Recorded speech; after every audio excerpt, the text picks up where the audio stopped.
I get this question a lot. What do you need a building permit for? And the short answer is you're going to have to ask your local building department because they have the final say on this. And even though there are some general things you don't need a permit for or a building inspector to examine, they change from almost every city to every county, to every state. And I'm not suggesting that your entire state doesn't have the same building codes or every county and city in that state, but I am suggesting that they're probably not going to be the same in every state, every county, or every country. So in this video, what I want to do is just go over some of the things as a general rule of thumb. And one of those things is going to be maintenance.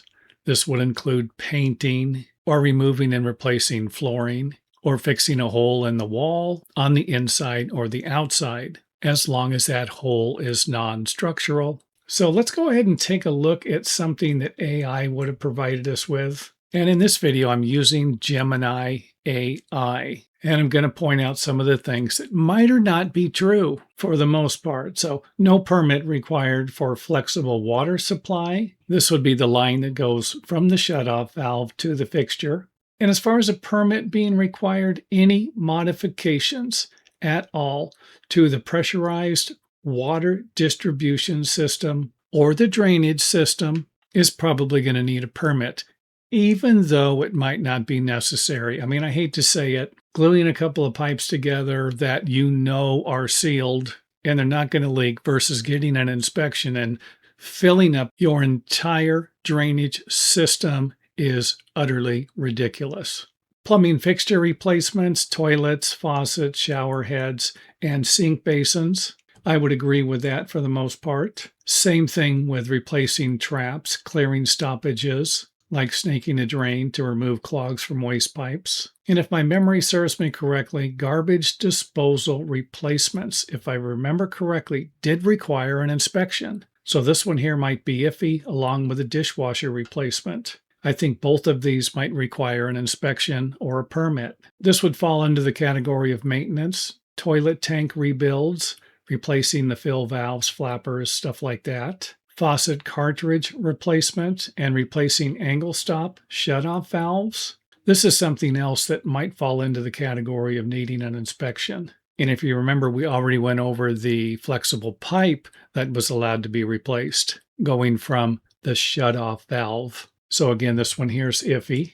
And let's go ahead and wrap up the plumbing with what you would need a permit for. And that would be moving the location of a sink, toilet, or shower, which again requires rerouting the pipes, converting a half bath to a full bath, adding new drain vent lines, again, altering the drainage and water supply pipes. This is almost a gimme, replacing and installing a water heater. I don't think I've ever came to a city or county that didn't require an inspection for this. And of course, repairing or replacing concealed waste vent or trap piping inside the wall or beneath the slab, again falls into the category of waste and water supply drainage pipe modifications. So let's go ahead and wrap the video up with one simple suggestion, and that would be to check with your local building and safety department that would be in charge of the area your home or property is located on. And I think we can all rest assured that we don't need a permit to wash our hands, right? However, you are going to need a permit if you're going to be doing any plumbing work that is going to get covered up, for example, by a concrete slab. I mean, this is something you don't want to be fixing again.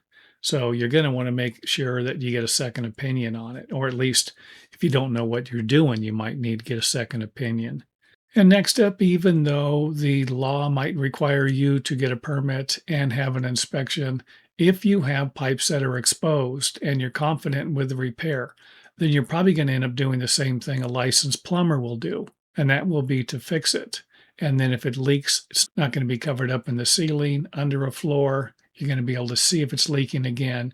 And if it is leaking again, then you can either try fixing it again or contacting a plumber to fix it. Now, I do need to point out, fixing a drain line pipe that is not under pressure is going to be a lot different than fixing a water supply pipe that is going to be under pressure. Because if your repair fails on the drain pipe, it could end up just being a small leak. However, if it's a water supply pipe, you could end up with a flooded basement. Or worse, if the repair was made on the second or third floor, you could end up with some serious problems. As the water damages the floors, it's leaking through until it gets to the ground level.